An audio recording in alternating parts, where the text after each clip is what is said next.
How's it going, my YouTube gamers? This is ITKZombie, and today I'm bringing you some hardcore kill confirmed on Mirage.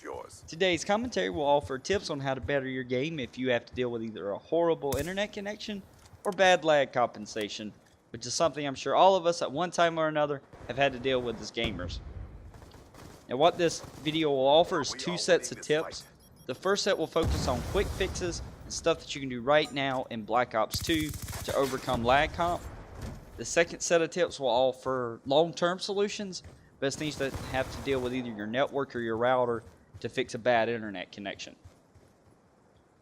Now, before I get started with the quick fix solutions, I want to offer a piece of advice I know a lot of gamers don't want to hear. I know I don't even want to hear it myself most of the time, but it's you can't expect perfection every game, especially with a bad internet connection. Because more times than not, you're going to get in those lobbies where you have the worst internet connection out of anyone there, and you have the worst connection to the host. And you're going to go 4 and 10, 4 and 12, at least a couple of games a night. I know it's frustrating. I know it wants to make you throw your Xbox out the window and quit online gaming forever. But you just kind of have to take a step back, take a deep breath, and try to figure out what it takes to overcome those bad games. And I hope the solutions offered in this video will help you overcome them and have a more enjoyable gaming experience. So on to your quick fix solutions. My first tip is really class setup based. And the first thing to do in your class is to run a suppressor and ghost.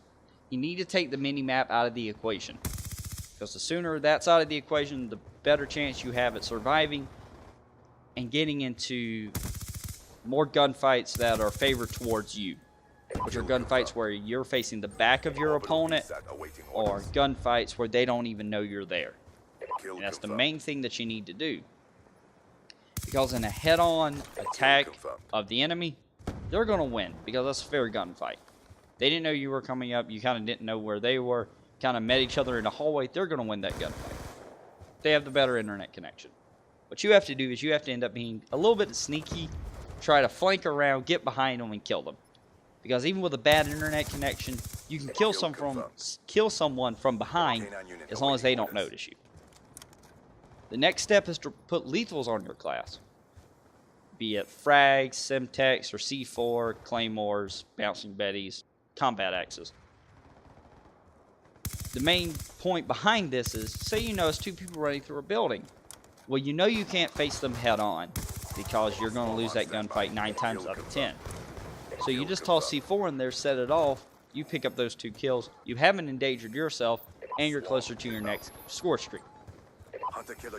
And speaking of score streaks, I know how much we all like to run higher ones like Swarm, Dogs, or VTOL, but when you have to deal with a bad internet connection, you have to keep those score streaks lower. If you're running UAV, RCXD, Hunter Killer, even upwards of Lightning Strike, Sentry Guns, or Dragon Fires, you're going to be able to pick them up more often and more times in one life than you will be able to a Swarm or Dogs. What that allows you to do is, one, if they're support style kill streaks, you kind of know where the enemy is and you kind of know how to get around them to put yourself in a better situation to win the gunfight. But it also helps you psychologically because you're able to actually earn kill streaks.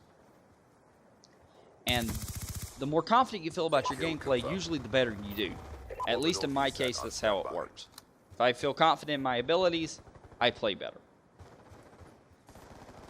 And finally, what you want to do is change the way you search for games. You want to change your search preferences a little bit. When you go to find match, you know, when you get to the area where it's core, hardcore party games, if you press the X button on your Xbox, you'll bring up search preferences. And there are 3 sets in there. They're known as any, normal, which is set as default, and best. You want to choose best. The reason why is you'll set yourself up into the best possible gaming lobby that's suited around you. You'll have a higher chance of your bullets actually working than when it's set under the normal preference. This gives you an ability to actually play like you want to. And you're not having to play defensively and kind of locking down an area not really camping, but you're not being able to rush their spawn in a normal situation. You're kind of having to fall back, kind of stay in one area for longer than you really want to, because you know if you rush out, you're going to die. If you change it to best settings, you've got a better chance of being able to actually move around a little more and still be competitive in your gunfights and have a shot at winning them if you meet someone randomly head on. Now, those are all my quick fix solutions. Everything else in this video will be stuff that you have to do to your network or to the router itself because they're long-term fixes. Now, all my tips I'm going to offer right now, I'm going to explain them as simply as possible for anyone out there that's not really tech savvy. So these fixes will work for anyone's situation, even if they already have a decent internet connection, because I've employed all of these fixes myself and they do help. Now I know some of these, like my very first suggestion of running a wired connection, not everyone can do. It's not everyone can run an Ethernet line all the way through their house, because depending on where your router modem setup is compared to where your Xbox is, may be too far for you to be able to actually run it.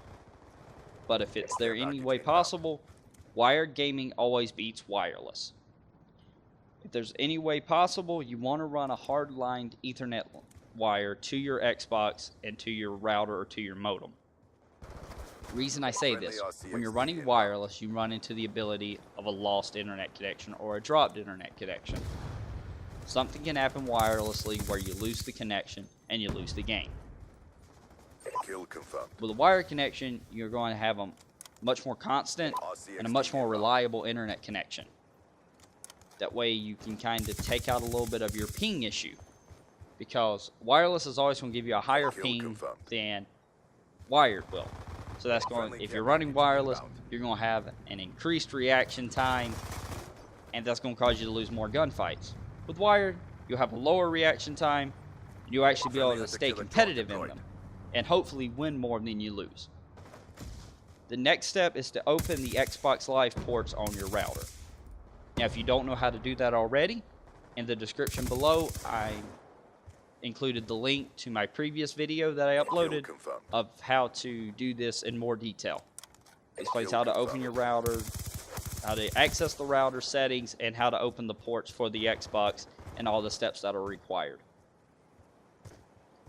Now finally, you want to make sure while you're gaming online that there's no one else on the internet. I know this seems common sense, but it's something a lot of people kind of ignore. They'll have 3 or 4 family members online. They may be watching Netflix, they may be downloading something, and you're playing Xbox. Well, that's going to kill your bandwidth right there. That's going to increase your ping time. That's going to horribly lag your internet capabilities and your gaming capabilities. You need to make sure every time that you're going to sit down, if at all possible, every time you sit down and you're ready to game, you just kind of ask everyone to stay off the internet for as long as possible. And that also goes for you yourself, because I know a lot of gamers want to be on either Call of Duty Elite, they want to be on Facebook, Twitter, YouTube while they're gaming. That's going to hurt your gaming experience as well. You need to kind of keep everyone off the internet connection. Try to have no one uploading anything or downloading anything while you're playing. And if you do that, you will notice a huge difference in your gaming capabilities.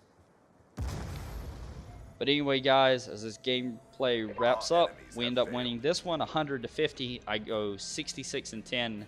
I actually pick up 2 swarms and 2 sets of dogs. But I hope these tips will help you in your gaming experience. But this is ITK Zombie, and I will see you all next time.